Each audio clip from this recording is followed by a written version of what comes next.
Assalamualaikum warahmatullahi wabarakatuh. Innal hamdalillah nahmaduhu wa nasta'inuhu wa nastaghfiruh wa na'udzu billahi min shururi anfusina wa min sayyiati a'malina. May yahdihillahu fala mudilla lahu wa may yudlil fala hadiya lahu. Asyhadu an la ilaha illallah wahdahu la syarika lahu wa asyhadu anna Muhammadan abduhu wa rasuluh. Qala Allah ta'ala fi kitabihil karim, ya ayyuhalladzina amanu taqullaha haqqa tuqatih wa la tamutunna illa wa antum muslimun. Amma ba'du, fa inna asdaqal hadits kitabullah wa khairal hadi hadi Muhammadin sallallahu alaihi wasallam wa syarrul umuri muhdatsatuha wa kullu muhdatsatin bid'ah wa kullu bid'atin dhalalah wa kullu dhalalatin finnar. Allahumma shalli ala Muhammad wa ala alihi wa ashabihi wa man tabi'ahum bi ihsanin ila yaumiddin.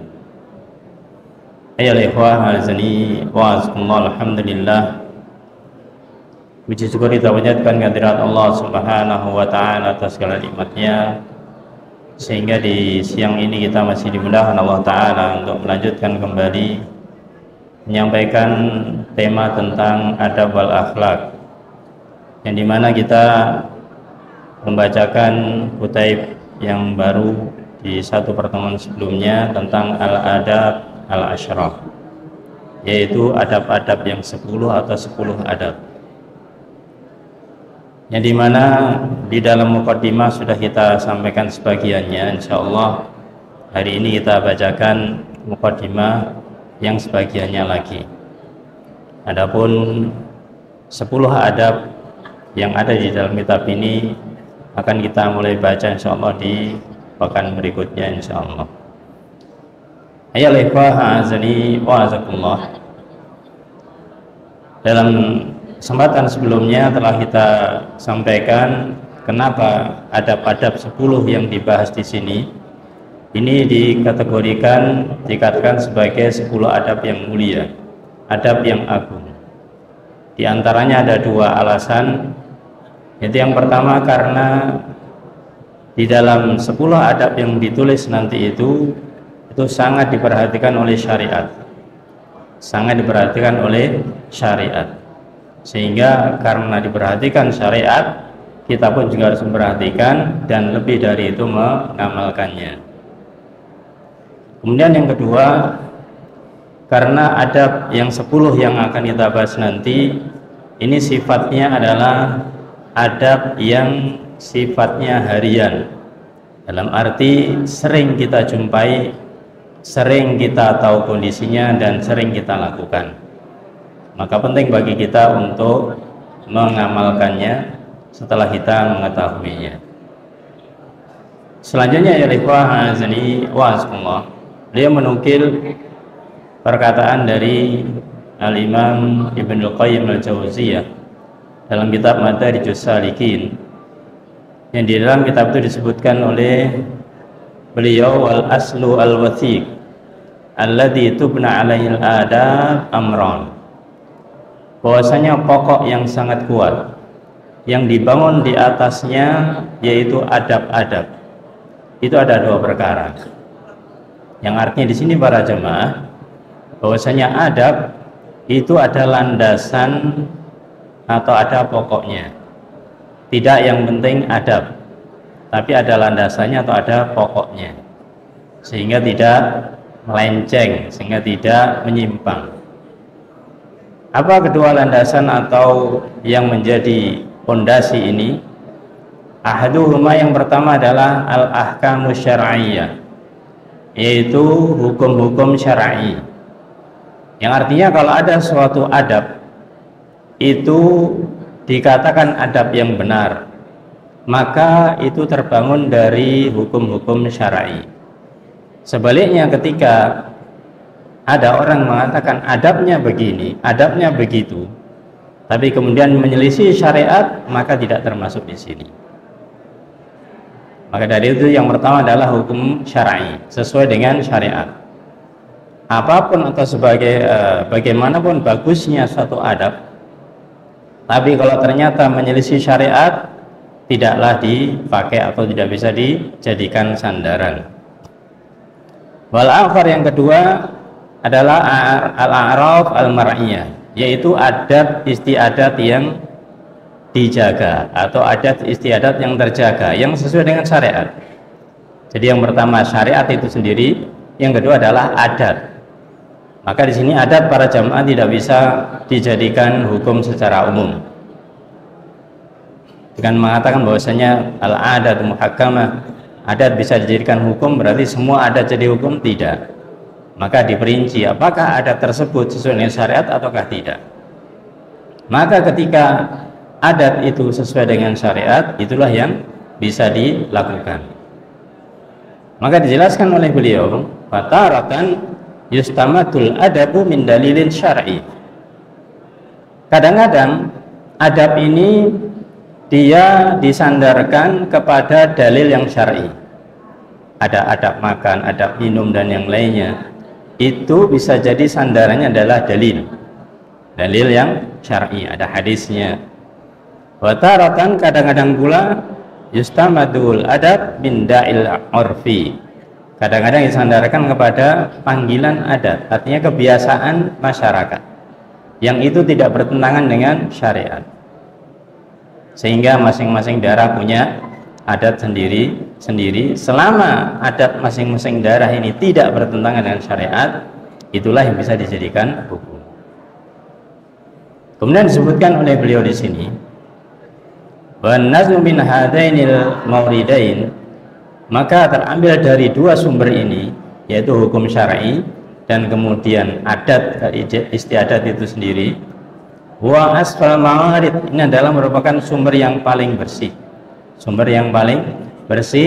fi ta'yinil adab, di dalam menentukan masalah adab, ini adab ataukah tidak. Jadi harus ada dua pokok ini, yaitu hukum syar'i dan adat istiadat yang terjaga. Wa bayani ma yata'allaqu biha, atau dengan dan juga dijelaskan sesuatu yang terkait dengannya, Maka dua hal ini, yang pertama adalah hukum syar'i, yang kedua adat istiadat, wa huma sabiqon, ini adalah sudah terdahulu, sudah ada sejak dahulu, bukan hal yang baru. Setiap masyarakat, setiap tempat punya adat istiadat. Syariat pun sudah ada sejak dahulu. Maka dikatakan di sini, karena dua hal ini sudah ada sejak zaman dahulu, maka jangan sampai yang ada ini kemudian nanti diselewengkan. Maka dikatakan oleh beliau, yaitu wahuma sabiqon lima akaba alinas, yang itu sudah biasa dilakukan oleh manusia, mimmas tuhsinuhu min ta'lifi ahli syarqi awil gharbi min ghairil muslimin. Ya, yang artinya ketika adab ini sudah ada zaman dahulu, kemudian orang-orang yang datang belakangan ini menganggap baik, dia lebih memuji apa yang ditulis, apa yang dikarang oleh orang-orang timur ataupun barat, ghairul muslim, selain orang Islam. Jadi orang-orang kafir, katakanlah demikian, dia membuat buku misalkan tentang yaitu adab ini, adab itu, ya menurut apa? Menurut pengalaman dia, menurut pengalaman daerahnya dia dan seterusnya, ya. Maka dia katakan basam mauhu, yang dikatakan dengan protokulan, yaitu protokoler, atau etika, yaitu etika. Kita kenal etika, sopan santun atau protokoler, itu jelas protokolernya ketika ada kegiatan ini begini. Atau secara umum etikanya begini.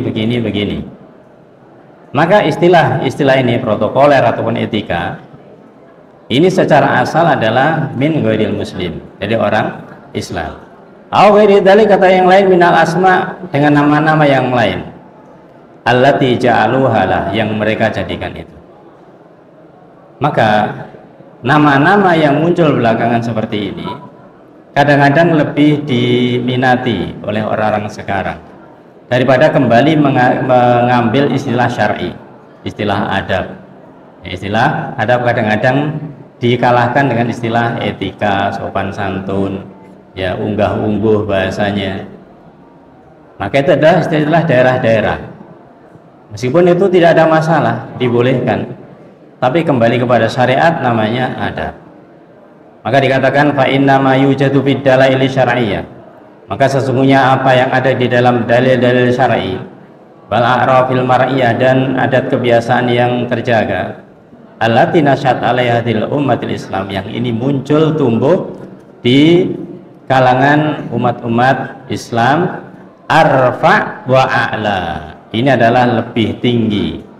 Jadi yang sumbernya itu dari dalil syar'i ataupun dari urf, kebiasaan adat yang dibolehkan, ini adalah arfa wa a'la, lebih tinggi, lebih tinggi mimma yujadu fi ghairiha, daripada yang lain. Artinya kalau kita bicara masalah adat, kebiasaan, sopan santun, unggah-ungguh, tata krama dan yang lainnya, maka lebih bagus dan lebih baik, lebih utama, bahkan lebih wajib kembali kepada syariat. Bagaimanakah syariat ini mengatur? Kalau ternyata suatu tempat ada adat istiadat yang selaras dengan syariat ini, maka tafadhol, dibolehkan. Tapi kalau ternyata adat ini ternyata bertentangan dengan syariat, tidaklah dipakai. Maka dinasihatkan oleh mu'alif di sini, fa haqiqun bil mutahallin bil ilmi, maka orang-orang yang mereka sudah memiliki ilmu, hendaklah dia memiliki yaitu hiasan ilmu, memiliki perhiasan di dalam ilmu masalah adab ini. Kalau dia sudah punya ilmunya, ya tahaqqaqu fi babil adab, hendaklah dia itu mewujudkan, merealisasikan, mengaplikasikan tentang bab adab ini. Jadi kita hendaklah sebagai seorang muslim, seorang mukmin ini memiliki ilmu yang pertama, karena sebagai penuntut ilmu, dalam mewujudkan adab ini. Kalau sudah punya ilmu, diamalkan. Maka amalan ini adalah salah satu namanya, bentuknya adalah adab ini. Nah, ketika kita mengamalkan, hendaklah kita perhatikan dua hal. Dua hal ini apa? Yang pertama, ahaduhuma ayyakuna mauriduhum fi ma'rifatil adab. Hendaklah kita menjadikan sumber, ya, menjadikan sumber dalam memiliki adab, dalam mengetahui, memiliki, memahami, mengamalkan adab, huwa syar'ul qawim. Sumbernya harus jelas, yaitu syariat yang lurus, wal 'urful mustaqim, dan juga kebiasaan yang lurus pula, bukan bengkok.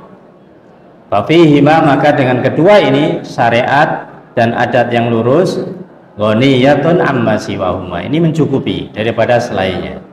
Jadi cukup kita mengambil adab ini dari syariat dan adat istiadat yang lurus. Ini yang pertama, harus ada sumbernya. Yang kedua, wal akhar ayyam tathilu tilkal adab. Kalau sudah kita punya sumber, kita ketahui sumbernya, hendaklah kita mempraktekkan adab-adab tersebut, wa yatahaqqaqu biha, dan mewujudkannya, merealisasikannya.